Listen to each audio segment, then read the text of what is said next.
Okay, so I understand that previously you had worked on Leave It. I was finding it just wasn't she wasn't listening to it in scenarios that I would like her to listen to it in, so I went back to the beginning and just re-taught her. And I want to make sure she's able to do it in any position. I'm going to bring her over here so you can see. So bait hand and a reward hand.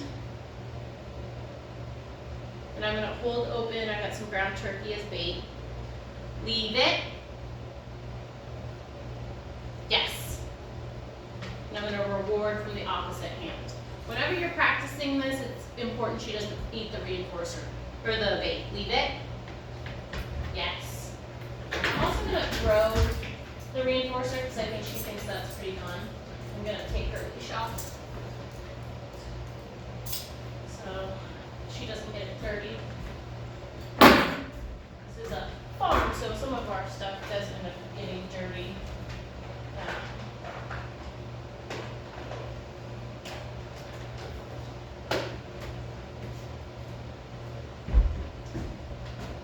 Leave it. Yes. So that's the first step. The second step is going to be putting it on the floor. Leave it. Yes. You can tell we worked on this yesterday. Pretty good at it. Now I'm going to drop it. Leave it. Yes. Leave it. Yes. The higher it's dropped from, the harder it is. Leave it. Yes. So if I'm at the treats, I'll pick up the bait and put it in my reward hand. Leave it. Yes. So she's doing pretty well at that version. Now I'm going to introduce a new version.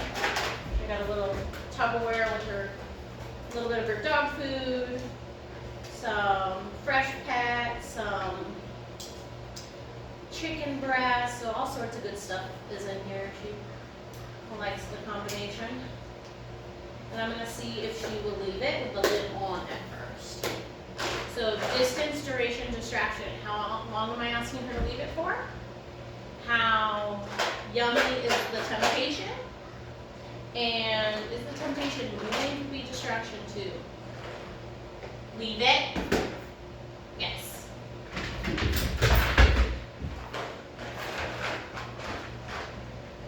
Leave it. Yes.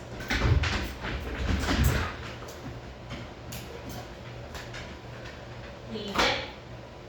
Yes. So guess what I'm going to do when I put something up on the counter? If I don't want her to have it or peek at it. I'm going to go.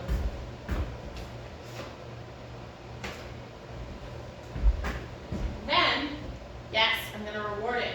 And you may say, well, she didn't even go for it. Oh, you can't see the counter. Let me move this. Not really a counter because we're in a work in progress. Leave it. Yes. You might say she didn't go for it, though she did just then. But I don't want to only reward her when she goes for it. And that's a key point. So if you, I'm going to use jumping as an example because it's one more people are familiar with. So if your dog jumps and then you say sit, and they get a cookie, they may start to think that what you want is them to jump then sit. So it becomes a chained behavior, which is two pieces that are then rewarded. And I don't want to chain, hey, I act like I want to steal it, they tell me to leave it, then I get a cookie for leaving it. I actually want her just to make good choices. Like you set something on the counter, you don't go for it. The same might be true for some owners might accidentally teach it with shoes. So they say, puppy goes and tries to steal the shoe, they say leave it, they give him a toy to redirect him or distract him or whatever. But then he learns if I want attention, I go to the shoe. And we really want to reward the choice of not going there at all. So it's important to capture the few moments in the beginning that they don't go to it at all. So leave it. Yes. So she didn't go for it at all. She didn't have that reward. Right? So I'm marking the good choice versus me having a babysitter. Leave it. Yes. Ah. So this is some conflict here. Ah, ah, ah, ah. She's like, I don't want the piece of dog food you threw. I want the ham, or the chicken that's in the, yes. That chicken that's in the Tupperware. So I initially marked her for leaving it, but then she changed her mind. So I marked her again when she made the choice. If she is allowed to eat a loaf of bread off the counter, if she is allowed to get one of these pieces of treats, she's actually going to be doing a self-rewarding behavior. So she's going to be learning to test you and find out when she can get away with things and when she can't. So it's the trainer handler's job to make sure that we're really consistent in making sure she can't self-reward. So when I put this down, I have to make sure I have a way to protect it and keep her from getting to it. Now I want to do it just enough that I'm not making that choice for her. I don't want to drag her off. Leave it. Yes. So she's, yes, very much saying, I would rather have the Tupperware container. And I don't know if she was in the frame when she made that decision, but I really liked seeing that choice. Yes. And she also thinks that the throwing things is pretty fun of a reward. So just doing different counters around the house that you may want to investigate. Yes. So I'm going to mark her. I'm going to reward her for not going for it. You might go, oh, she didn't say leave it. That was intentional. I don't want you guys to have to say leave it forever. Every time you set something on the counter. So she's making the choice. She may not be in the frame. Yes. To not go back for it. Just put the frame over again. Yes. Almost.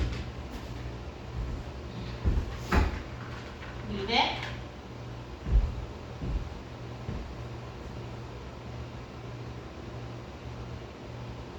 I really like her to move her feet. Leave it. Yes. Yeah. She didn't really seem like she had made the decision initially to not go for it. Yes, but now she's hanging out way over there, so I'm going to mark her over that. Remove the chair and the tree. It's funny how once you've done it on the floor a little bit, the different surfaces can actually be harder. Leave it. Yes.